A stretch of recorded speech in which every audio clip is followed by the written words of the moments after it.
विराट को पढ़े ही नहीं, कुछ अर्थ भी निकाले। डॉक्टर विकी नामक प्रसिद्ध एस्ट्रोनॉमर से एक बार एक पत्रकार ने प्रश्न किया, यदि आप बता सकते हैं कि अति सूक्ष्म से अति विशाल कितना बड़ा है। डॉक्टर विकी ने चौक उठाई और एक बोर्ड पे लिखा 10⁻⁴1। हमारा यूनिवर्स इतना बड़ा है, जबकि यह मात्र अनुमान है। सत्य में विराट जगत कितना विराट है, उसकी कोई माप जोख नहीं है। उसी प्रकार अणु एटम इतना सूक्ष्म है कि उसकी सूक्ष्मता की सही माप कठिन है। परमाणु के नाभिक न्यूक्लियस का व्यास 1 × 10⁻⁻10 mm होता है। इस नगण्य जैसी स्थिति को आंखें इलेक्ट्रॉनिक सूक्ष्मदर्शी से भी कठिनाई से ही देख पाती हैं। It is not even visible microscopically. दोनों परिस्थितियां देखते ही ऋषियों का अणो रणीयान महतो महीयान, अर्थात वह अणु से अणु और विराट से भी विराट है, पद याद आता है। मनुष्य इन दोनों के मध्य का एक अन्य विलक्षण आश्चर्य है। यह कहने पर डॉक्टर विकी से प्रश्नकर्ता ने पूछा, सो क्यों? इसका उत्तर देते हुए उन्होंने बताया, मनुष्य जिन छोटे छोटे सेल्स से बना है, उनकी संख्या भी ऐसी ही कल्पनातीत अर्थात 7 × 10⁻21 है। इसमें आश्चर्य यह है कि इन सभी अणुओं में प्रकाशमान नाभिक न्यूक्लियस की संगति आकाश के एक एक तारे से जोड़े तो यह देखकर आश्चर्य होगा कि समस्त ब्रह्मांड इस शरीर में ही बसा हुआ है। डॉक्टर विकी के इस कथन और ऋषियों के यत ब्रह्मांडे तत् पिंडे, अर्थात जो कुछ ब्रह्मांड में है वह सब मनुष्य देह में है, ऐसी विलक्षण और विराट देह प्राप्त करके भी मनुष्य जब क्षुद्र जीव जंतुओं का सा जीवन जीता है तो ऐसा लगता है कि मनुष्य को इस शरीर की देन देकर भगवान ने ही भूल की, अथवा मनुष्य ने स्वयं ही उस सौभाग्य को अपने अज्ञान द्वारा नष्ट कर लिया। मनुष्य सोलर फैमिली के जीवन चक्र है। सूर्य से 9.25 करोड़ मील दूर रहने वाली हमारी पृथ्वी को ग्रह कहते हैं। ग्रह इसलिए कहते हैं प्लैनेट क्योंकि इसका अपना प्रकाश नहीं है।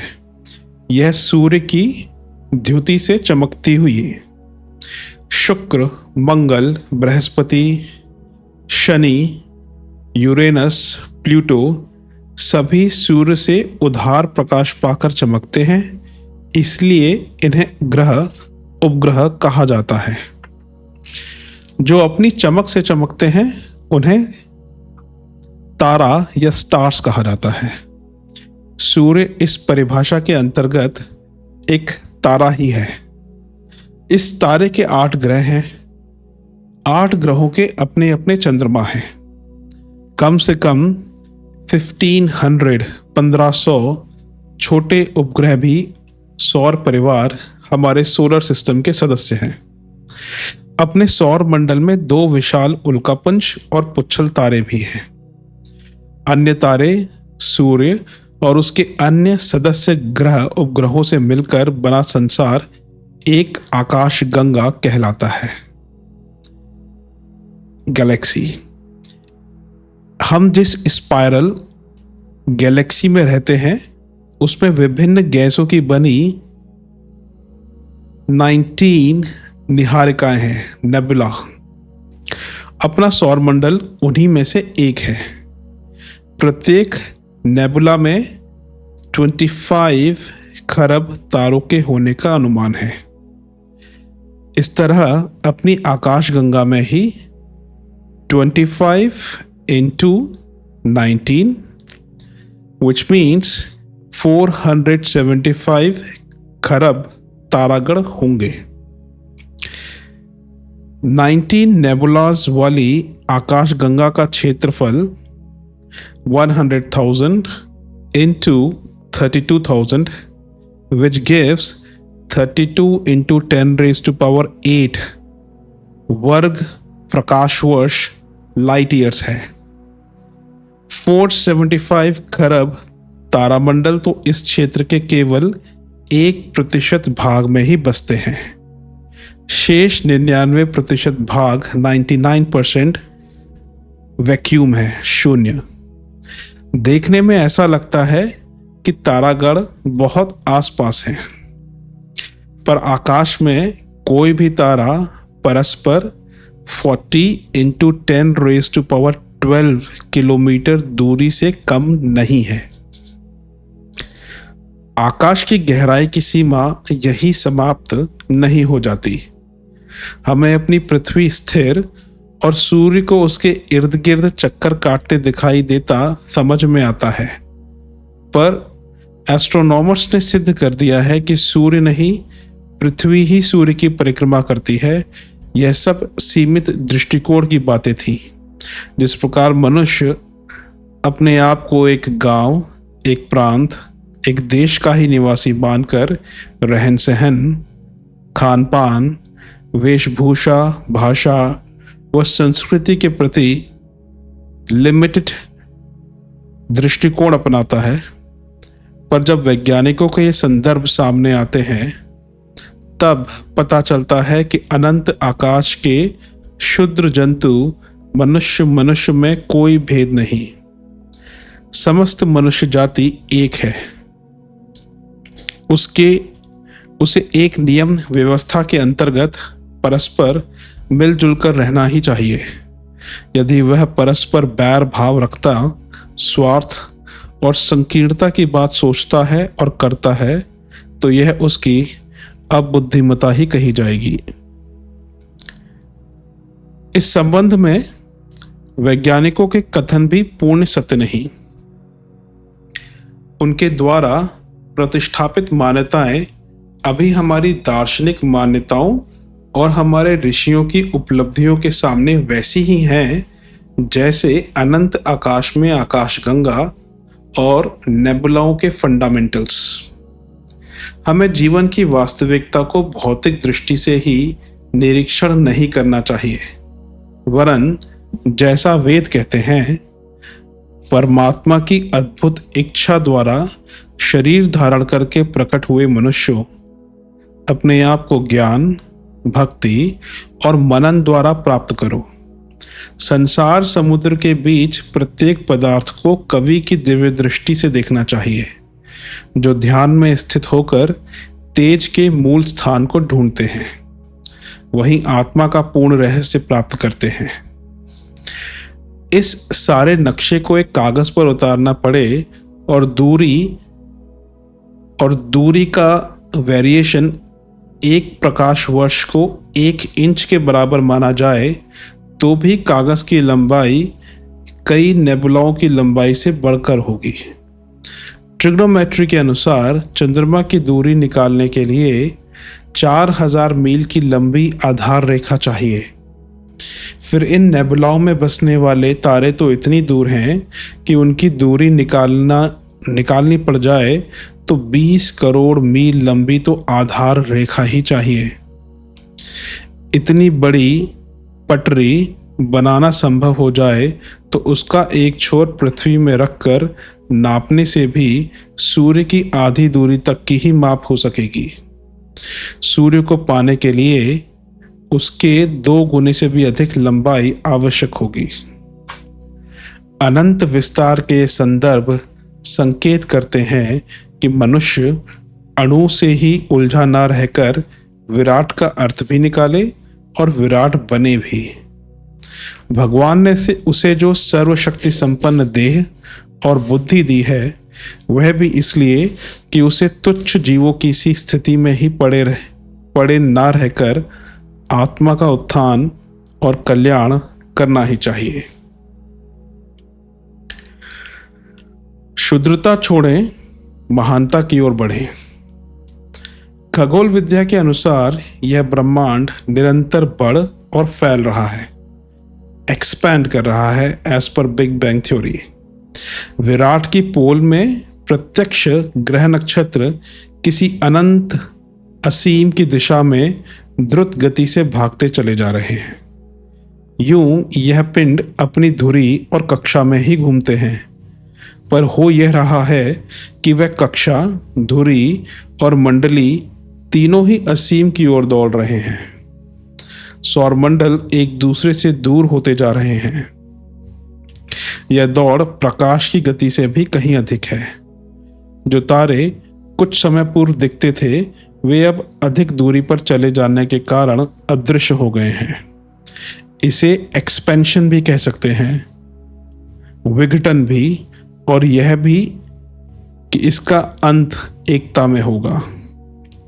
गोलाई का सिद्धांत अकाट्य है। प्रत्येक गतिशील वस्तु गोल हो जाती है। स्वयं ग्रह नक्षत्र इसी सिद्धांत के अनुसार चौकोर, तिकोने, आयताकार ना होकर गोल हुए हैं। यह ब्रह्मांड भी गोल है। नक्षत्रों की कक्षाएं भी गोल हैं। इस गोल वृत्त की लपेट में आगे यह दौड़ अंत में किसी न किसी बिंदु पर पहुंचकर मिल ही जाएगी और इस वियोग प्रक्रिया को संयोग में परिणत होना ही पड़ेगा। सौरमंडल इसलिए व्यवस्थित, जीवित और गतिशील है कि यहाँ प्रत्येक ग्रह अपनी मर्यादाओं में चल रहा है और एक दूसरे के साथ अदृश्य बंधनों में बंधा हुआ है। यदि यह प्रकृति इन ग्रहों की ना होती तो वह ना जाने कब का बिखर गया होता और टूट फूट कर नष्ट हो गया होता। मानव समाज को सौर मंडल से ऊर्जा ही नहीं, प्रेरणा भी ग्रहण करनी चाहिए।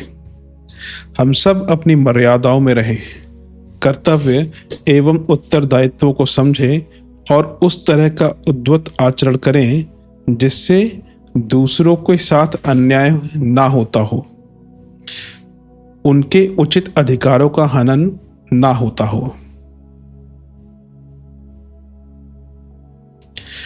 स्वार्थवादी अलगाव की वृत्ति मोटी दृष्टि से लाभदायक प्रतीत होती है। क्यों हम किसी के प्रति स्नेह सद्भाव रखें? क्यों हम किसी की सेवा सहायता की बात सोचें? क्यों अपना समय और ध्यान दूसरों के हित चिंतन में लगाएं? अपनी योग्यता का लाभ स्वयं ही क्यों ना उठाएं? यह सोचना अदूरदर्शितापूर्ण है, क्योंकि इससे उस परंपरा का व्यतिरेक होता है जिसको अपनाकर मनुष्य जाति को इतना आगे बढ़ सकने का अवसर मिला है। हम सब स्वार्थरत रहें और दूसरे लोग हमारे प्रति सहयोग सद्भाव रखें, यह कैसे होगा? क्रिया की प्रक्रिया नितांत स्वाभाविक है। हम जितने स्वार्थी होते जाएंगे उसका असर समीपवर्ती लोगों पर सुनिश्चित रूप से पड़ेगा। वो भी इसी प्रकार की संकीर्णता का परिचय देंगे और अपने लिए किसी का सहयोग सद्भाव प्राप्त कर सकना संभव ना हो सकेगा। मनुष्य कितना ही बुद्धिमान या सक्षम क्यों ना हो, उसकी भौतिक प्रगति और आंतरिक प्रसन्नता दूसरों के सहयोग के बिना एक कदम भी आगे चल नहीं सकती। स्वार्थपरायण होने में अपनी शक्ति दूसरों के लिए खर्च ना करने का जितना लाभ है, उससे 1000 गुनी हानि दूसरों के सहयोग और सद्भाव से वंचित हो जाने की है। इसलिए यदि विशुद्ध गणित के आधार पर लौकिक दृष्टि रखकर ही विचार करें तो भी स्वार्थपरायणता की रीति नीति अपनाना प्रत्यक्ष घाटे का सौदा है। आत्मिक प्रगति तो निश्चित रूप से मर्यादा पालन और उदार दृष्टिकोण पर पूर्णतः अवलंबित है। अपने आप की दृष्टि में, दूसरी की दृष्टि में केवल उदात्त रीति नीति अपनाने वाला ही सम्मानास्पद हो सकता है। जड़ दिखने वाले ग्रहों में भी चेतना जगत में प्रयुक्त होने वाले आदर्श विद्यमान हैं। ऐसा ना होता तो वे इतनी विशालता लेकर विशाल ब्रह्मांड में शांति और स्वच्छंदता पूर्वक विचरण ना कर सकते। सौर परिवार अति विशाल है। सूर्य की गरिमा अद्भुत है। सौर परिवार के समस्त ग्रह उपग्रहों के सम्मिलित वजन से उसका वजन 750 टाइम्स अधिक है। 9 ग्रहों के अतिरिक्त उसके 6000 क्षुद्र ग्रह भी हैं। कई हजार धूमकेतु और असंख्य उल्का समूह इस परिवार में सम्मिलित हैं।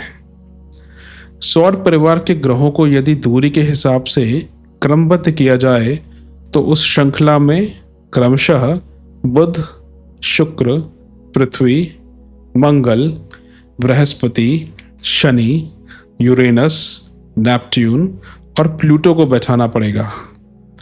इनमें बुध सबसे छोटा है और बृहस्पति सबसे बड़ा। बुध पृथ्वी से 1/3 और बृहस्पति 11 गुना बड़ा है। बुध 88 डेज में सूर्य की परिक्रमा करता है।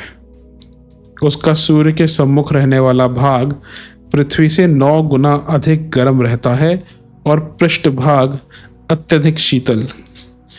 पृथ्वी के सबसे समीप शुक्र है।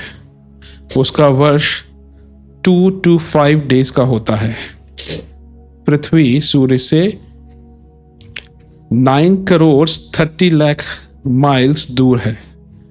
पृथ्वी का लगभग 84% भाग समुद्र में डूबा है और 16% जमीन है। पृथ्वी के चारों ओर वायुमंडल है जो ऊपर उठते उठते झीना होता जाता है। 2000 मील ऊपर जाकर तो नाम मात्र की वायु ही शेष रह जाती है। मंगल का वर्ष 6-8-7 डेज का होता है। उसका व्यास पृथ्वी से आधा और सूर्य से दूरी 14 करोड़ 20 लाख माइल्स है। बृहस्पति सूर्य की परिक्रमा 12 ईयर्स में पूरी करता है, पर उसकी अपनी धुरी पर घूमने की चाल अत्यधिक तेज है। 10 घंटे में ही उसका एक चक्कर पूरा हो जाता है। यह ग्रह बहुत ठंडा है। हिमांक से भी 200 डिग्रीज कम उसका तापमान है। पृथ्वी की अपेक्षा बृहस्पति का गुरुत्वाकर्षण बहुत अधिक है। अपने यहाँ की 18 किलो भारी वस्तु का वजन बृहस्पति पर 420 किलो बैठेगा। उसके 12 चंद्रमा हैं। शनि को सूर्य की परिक्रमा करने में 29.5 वर्ष लगते हैं। अपनी धुरी पर 1.5 घंटे में चक्कर पूरा कर लेता है। सूर्य से 88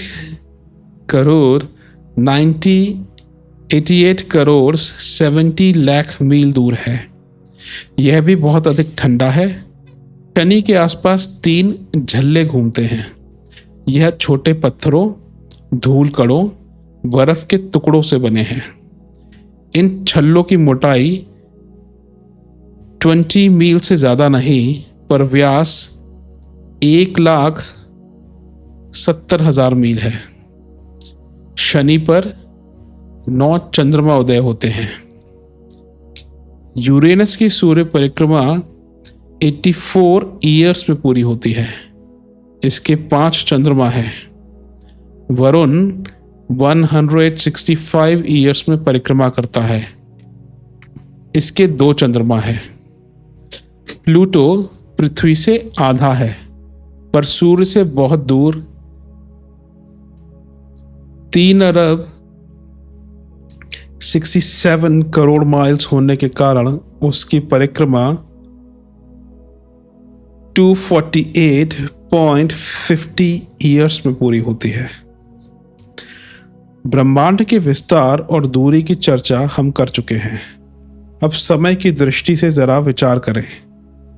उपलब्ध दूरबीनों से, टेलीस्कोपों से जो दूरस्थ नक्षत्र देखे जा सके हैं, उनका प्रकाश पृथ्वी तक पहुंचने में 50 करोड़ वर्ष लगते हैं। 50 करोड़ ईयर्स। इतना विशाल सौर परिवार कैसे बन गया? यह आत्मविस्तार की ही प्रक्रिया है। एक से अनेक बनने की, अपनी क्षुद्रता को महानता में विकसित करने की हलचल ने इस ग्रह परिवार को इतना विशाल बनाकर खड़ा कर दिया है। चिर अतीत में सूर्य एकाकी था। उसे अपने अहम को एकाकी रहना सहन ना हुआ। सोचा, मैं नहीं, हम सब में आनंद और उल्लास सन्निहित है, इसलिए अपनी सत्ता को केंद्रित नहीं रखना चाहिए, वरन उसे बिखेर देना चाहिए। सूर्य में विस्फोट हुआ, वह टुकड़े टुकड़े चितर गया। मोटी आंख वालों को उस सूर्य की क्षति और अबुद्धिमता कहा जा सकता है। अपने वैभव को उसने बिखेरा क्यों? पर तात्विक दृष्टि से देखने पर यही निष्कर्ष निकलता है कि यह सूर्य की बुद्धिमता थी। सौरमंडल का सुशोभित, सराहनीय और सुविस्तृत क्षेत्र पर अधिकार किए हुए जो स्वरूप आज है, वह सूर्य के स्वार्थी बने रहने पर कदापि संभव ना हो सका होता। सूर्य ही क्यों, सारा ब्रह्मांड इसी आधार पर बना और विकसित हुआ है। ब्रह्मांड के प्रारंभ में एक ही पिंड था। उसमें विस्फोट होने पर आकाश गंगाओं और ग्रह नक्षत्रों का सृजन हुआ, जिसे हम बिग बैंग थ्योरी के नाम से जानते हैं। यह फैलाव, एक्सपेंशन अभी भी चल रहा है। लगता है कि उनकी दूरी फैल रही है और अनंत में अज्ञात लक्ष्य की ओर वे दौड़े जा रहे हैं। यह अज्ञात लक्ष्य एकता ही है। जितना ही हम स्वार्थ की परिधि से आगे बढ़ते हैं, उतना ही एक का, प्रेम का, स्नेह सहयोग का लक्ष्य समीप आता चला जाता है। सृष्टि निर्माण के कारणों पर प्रकाश डालने वाले अनेक सिद्धांतों में से आज 2 को ही मान्यता प्राप्त है। एक है जॉर्ज गैमो का महाविस्फोट सिद्धांत, जिसमें कहा गया है कि 10 अरब वर्ष पूर्व एक विशाल अग्निपिंड का विस्फोट हुआ। उसके मलबे से छितरकर आकाश गंगाएं, ग्रह नक्षत्र, गैस, मेघ आदि बनकर तैयार हो गए। दूसरा प्रतिपादन है प्रोफेसर फ्रेड हॉयल का सतत सृष्टि सिद्धांत, जिसमें उन्होंने सिद्ध किया है कि ब्रह्मांड अनादिकाल से ऐसा ही था और अनंत काल तक ऐसा ही बना रहेगा। तारकों का जन्म मरण होता रहता है, पर इससे स्थिति में कोई विशेष अंतर नहीं आता। नष्ट स्वार्थ होता है। जहां परमार्थ की प्रवृत्ति विद्यमान है, वहां अमृत और अमरत्व का ही बोलबाला रहेगा। ब्रह्मांड की आत्मविस्तार प्रवृत्ति उसे अजर अमर ही बनाए रहेगी। बड़ों का बड़प्पन इस बात पर निर्भर है कि वे छोटों को भी संजोए संभाले रहें। क्षुद्र ग्रहों की भी एक बड़ी श्रृंखला अपने सौर मंडल में विद्यमान है। इन बालकों को मंगल और बृहस्पति ने अपने अंचल में संभाल कर रखा है। वे उनकी साज संभाल यथावत रखते हैं। सौरमंडल केवल विशाल ग्रह और उपग्रहों का ही सुसंपन्न परिवार नहीं है। उसमें छोटे और नगण्य समझे जाने वाले क्षुद्र ग्रहों का अस्तित्व भी अक्षुण्ण है और उन्हें भी समान सम्मान एवं सुविधाएं उपलब्ध हैं। मानव समाज का कल्याण भी उसी राह पर चलने पर है। यह क्षुद्र ग्रह बने कैसे? बात मोटी सी थी। 2 समर्थ ग्रह परस्पर टकरा गए। टकराहट किसी को लाभान्वित नहीं होने देती। उसमें दोनों का ही विनाश होता है, विजेता का भी और पराजित का भी। यह विश्व सहयोग पर टिका हुआ है, संघर्ष पर नहीं। संघर्ष की उद्धत नीति अपनाकर बड़े समझे जाने वाले भी क्षुद्रता से पतित होते हैं।